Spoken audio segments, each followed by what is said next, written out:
to Luxury Institute's podcast. I'm Milton Pedraza, Luxury Institute CEO. And I'm Katie Sousa, Senior Consultant. In today's podcast, Chapter 7 of our Extraordinary Customer Experiences, or ECEs series, we plan to address the demise of the luxury department store experience. Over the last several months and recent weeks, luxury department stores, think Nordstrom, Saks Fifth Avenue, Neiman Marcus, have been making headlines, and not for good reason. Yet we've heard nothing about the true luxury department stores like Bergdorf Goodman and Harrods, who continue to do well. So think, when was the last time you heard a story of an extraordinary customer experience occurring at these luxury department stores? There are a multitude of reasons why, which we'll discuss today. Milton, this morning you sent me an article from the Wall Street Journal. It's entitled, "It's Not Your Imagination. Shopping in Person is Getting Worse," which I chuckled as soon as I read the headline. Yes. So what a way to ignite the passion about today's topic. Over the last several months and weeks, as we mentioned, there have been a number of headlines featuring Nordstrom, Saks Fifth Avenue, and Neiman Marcus. From Saks separating from Saks.com to Nordstrom closing stores, mostly which are in Canada, but the biggest closing being its flagship store in San Francisco after 35 years. Neiman Marcus weighing the possible sale of Bergdorf Goodman, which then they eventually denied, and most recently, a potential Saks and Neiman Marcus merger with Hudson's Bay potentially planning to buy Neiman. So in the spirit of our podcast, Extraordinary Customer Experiences, we took a deeper dive on Saks and Neiman and latest reviews on their website as well as in-store experiences. And to say that they are concerning would be a complete understatement. You certainly do not see or hear anything about the rare extraordinary experiences that we talk about significantly at any of these brands at either a regular consumer level, mass consumer level, or at a VIP level, let alone any of the everyday extraordinary customer experiences. So as we've discussed in prior podcasts, providing extraordinary customer experiences may be happening on a one-to-one basis, and we're simply just not aware of them. But when the organization, the product, those level of challenges far outweigh and overshadow, ECs do not have a place. And Milton, with these headlines, I'd like to focus on the key factors that are impacting the ability to create ECs. So can you share a little bit about what might be happening behind the scenes? Yes, Katie, I'll start with my own experiences because I have shopped at Saks and Neiman and Nordstrom recently in South Florida and in New York. And I've noticed several things. One, the service was very distant. It was very dispassionate. People were not engaged. There was no follow-up, no clienteling whatsoever. And by the way, we're not alone. High net worth and ultra high net worth members of our network tell us the same thing. There's no relationship building. There's no clienteling. There's a lack of staffing there, and also a lack of product. So that's an interesting thing we'll cover in a second. I think the other piece, Katie, is that when you think about Nordstrom and Nordstrom Rack, Saks and off Saks Fifth Avenue outlets, and last call outlets, it's clear that the focus of the brand is not on luxury, the focus of the company. It is split between discounting and then luxury. And I think you see it all manifested in several ways that we'll talk about. But one of the things that we see is that when you have two different types of products, the outlet and the luxury shop, a lot of lower level brands that you can feed into your outlets begin to show up in the luxury stores themselves. We're not going to poo-poo or mention any premium or aspirational brands, but what we can say is the majority of the products that we see in these shops is not really true luxury. Now, you couple that with the fact that true luxury brands are trying to take control of their own distribution more and more and more. And what they see in the luxury department store environment doesn't inspire them to put their best products or even any product because of the fear that it might be discounted or it's not going to sell because really you're not attracting, these luxury department stores are not attracting the right consumers. So I'll take a pause there and ask you what you think of that. I couldn't agree more. and we've talked about it numerous times, and even as many moons ago working for Nordstrom and Saks, it's disheartening to see that this is now where we are, and I think it's been coming for quite some time. But as you mentioned, when you're putting Saks off fifth and you're putting Nordstrom Rack ahead and making them priorities, as opposed to Nordstrom, Saks Fifth Avenue, Neiman Marcus being the main focus, your clients are going to experience the level of complete lack of prioritization, but your internal customer, your employee, is going to feel the same. From a product discounting perspective, think about it. If I'm only reaching out to you as a sales associate every time there's a discount, you're only going to want to buy from me when there's a discount. So you're training your employee, and in turn, of course, training your customer. And there is no room for any experience, let alone an extraordinary one. Absolutely, Katie. I think you're absolutely right. And so what we have seen conducting our own research is two major things. One, that when you go to the website, you're always being bribed with discounts. Either upfront, we'll give you 10% off if you make a purchase at Neiman, or further down, you see a lot of product for sale. And a lot of the product that you see for sale are really aspirational brands. Again, we're not going to name them because we don't want to critique aspirational brands. They have a place in the ecosystem. But the question is, should they be the majority of the inventory that you're selling in a luxury retail environment? And I think the answer is no. Certainly. Because you're not going to attract the high net worth and the ultra high net worth. The other piece that we see is that high net worth and ultra high net worth individuals have told us they go for days now, sometimes when they're shopping, not just at the luxury multi-brand stores, but in many luxury stores, without having a great experience. And there's no clienteling and follow-up, as we said. But the other thing is that when you talk about real personal shopping experiences, not only are you not getting a great experience at the store, but the fact that you have less staff because they've been laying people off, they've been cutting the inventory. And we'll talk about some of the, not rumors, but substantiated facts about Neiman and Saks. Then you're really not getting that relationship building. People don't have time to clientele off the floor. They don't have the time to follow up, nor do they have an incentive to do so because they don't have any product to really offer the client. So it's a vicious cycle of negative factors that add up to really a very challenging environment.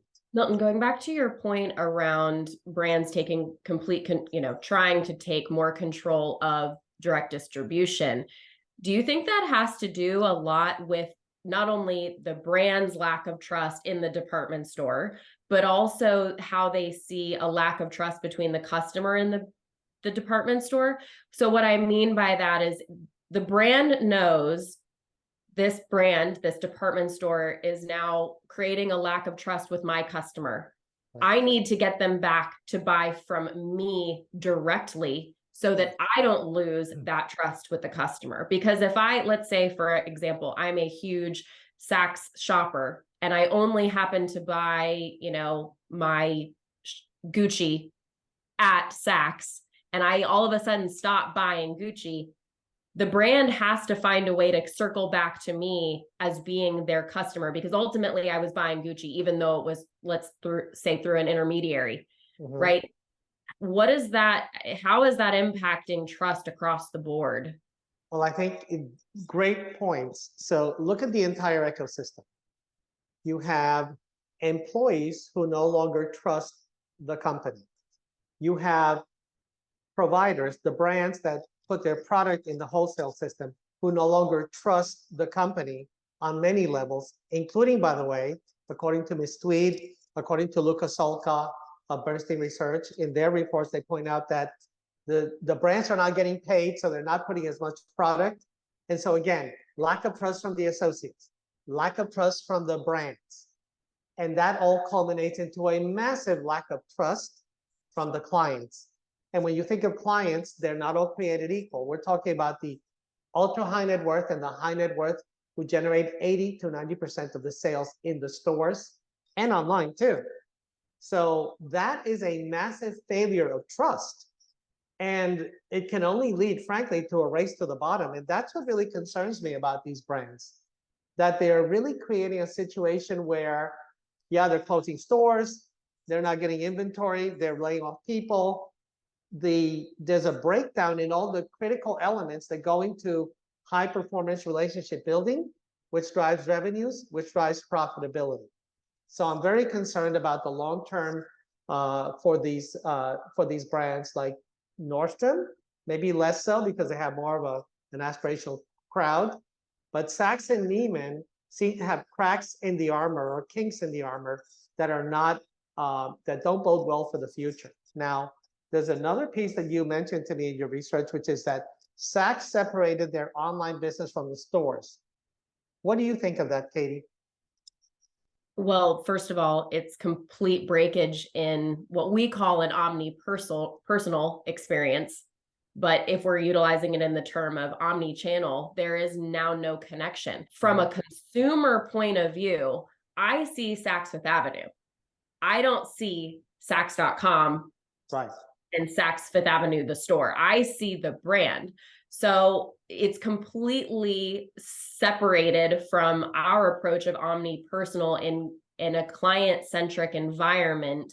And it is solely focused on us, the brand, and how we need to adjust to fit our needs as opposed to the customer needs.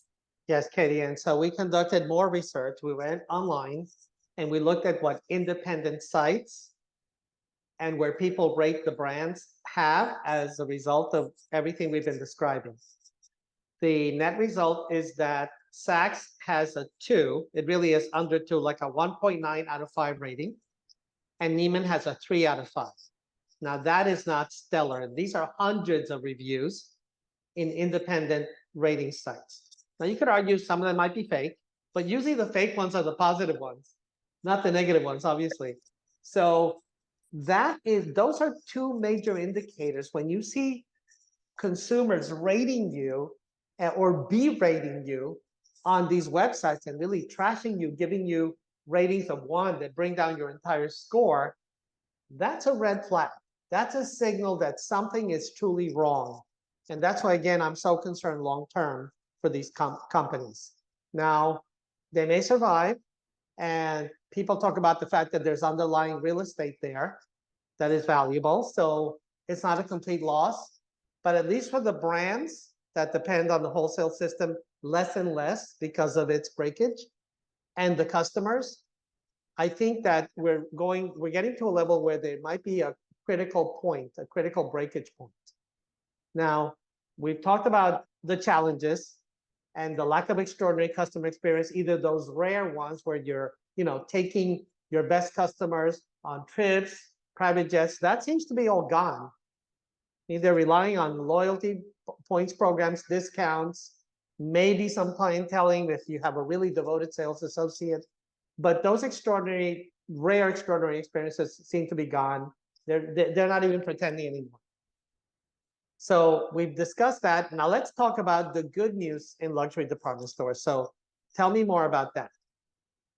Well, let's just think specifically about Bergdorf Goodman and Harrods. Bergdorf still being owned by Neiman Marcus, Harrods clearly being in London and, solely owned one location. We don't necessarily hear anything negative in headlines, which is a great thing. No news is good news. At least about Bergdorf, right? Bergdorf seems to have stayed pure.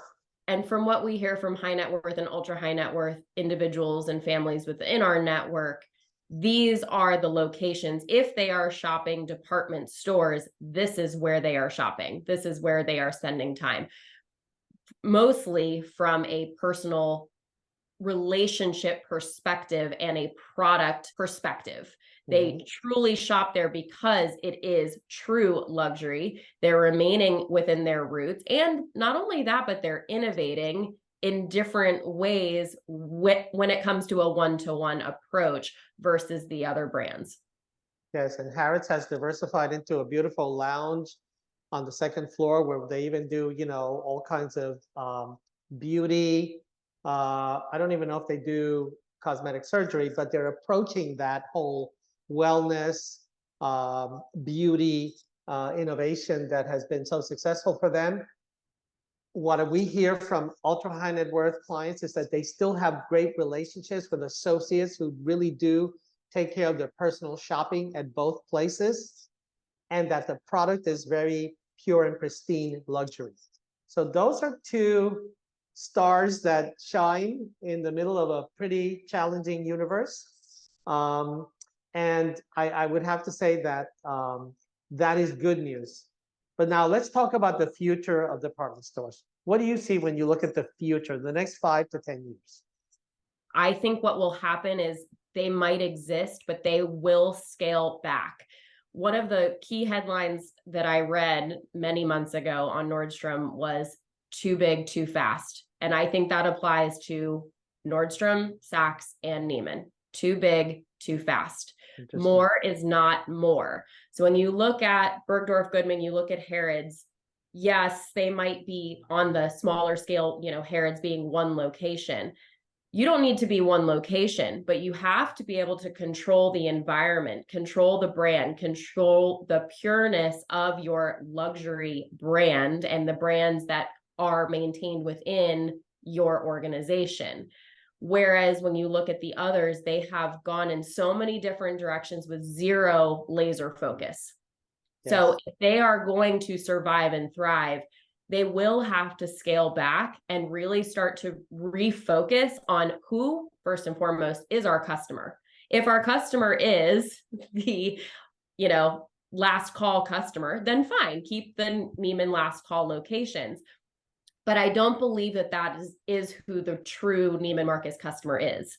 I believe that customers really do miss the old Saks Fifth Avenue, that they miss the old Neiman Marcus, that they miss the old Nordstrom. And we've gone in such, the pendulum has swung so far that the only way to retreat back is basically to do what Harrods did. They took out everything that did not align with their brand. Everything from the teddy bears to anything that you could possibly think of. They disinvited the tourists. They literally using up the space. Correct. That many Middle Eastern, Asian, American, European high net worths needed to have in order to have an extraordinary shopping experience. That's a great point. Something that I think about all the time, and this was years ago, where we would show, for example, old luxury versus new luxury. Old luxury was highly exclusive. That was always the word. And then it became luxury is inclusive. What I think, to my point, is that we've swung so far on being inclusive, and I don't mean inclusive in a negative sense, but of course, I mean everyone, regardless of their race, ethnicity, gender, preferences, should be inclusive. But not everyone has an equal wallet. And that's just reality. But it's also just a sense of values, mindset. This is who our consumer is. We've swung so far in one direction that luxury has to get back. These brands in particular have to get back to finding that level of exclusivity again. That's what makes luxury luxury.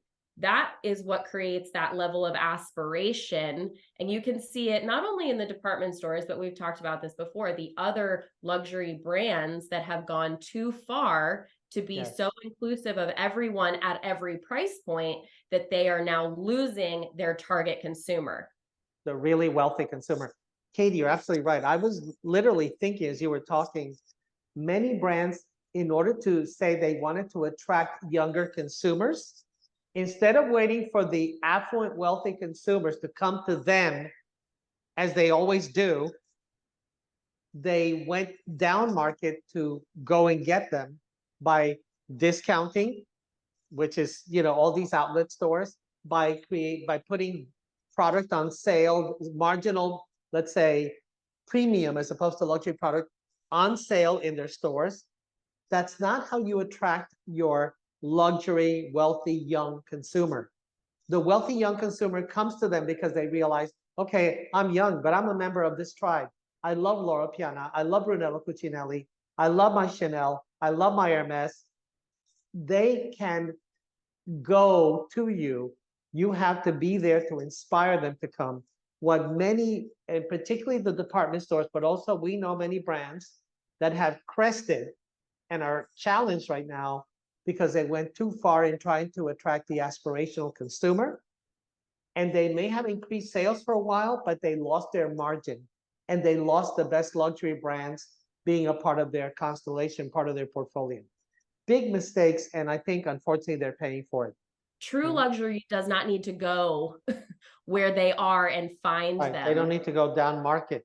That's No, the huge real mistake. consumer will come to you. They will find you, they will seek you out. That is part of the level of aspiration and feeling that level of exclusivity is I am seeking you out because I know about you and I know that I want to be a part of that, as opposed to dropping down to find that group of consumers.